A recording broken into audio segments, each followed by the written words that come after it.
znáte romské etnikum tak nějak jako obecně, když toho říkal Cikány, nebo jestli si uvědomujete, že jsou i jako přizpůsobí, nepřizpůsobí. Já nerozlišuju lidi podle barvy pleti. Já jsem to řekl zcela jasně, mě je úplně jedno, jestli je někdo černý, bílý nebo oranžový. Pro mě je důležité, jestli ten člověk je slušný, jestli dodržuje zákony, jestli se chová tak. To je všechno, co chceme. Nechceme žádný rasismus, ale myslím, že se v tomto směru zcela rozumíme.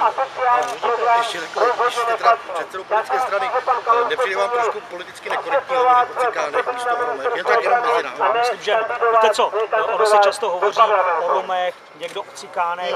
Já myslím, že a setkal jsem se s tím docela často, že sami někteří Romové říkají, my nejsme Romové, my jsme Cikáni. Já myslím, já na tom nevidím špatného. Já bych to nehledal ani žádný pejorativní nádech. Já myslím, že to je něco, co patří k naší historii a rozhodně by se za to ti lidé neměli stydět. Pokud žijí slušně, pokud dodrží zákony této země, tak je mi úplně jedno, jestli se nazývá Rom nebo Cikán.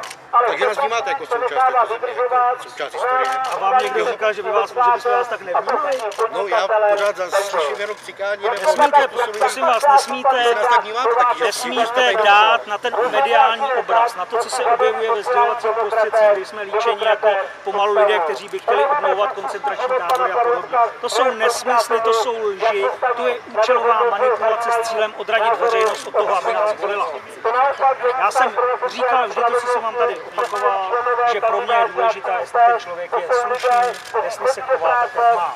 Takže vás samozřejmě vnímám jakoukoliv jinou menšinu, polskou, německou, jako součást tohoto státu.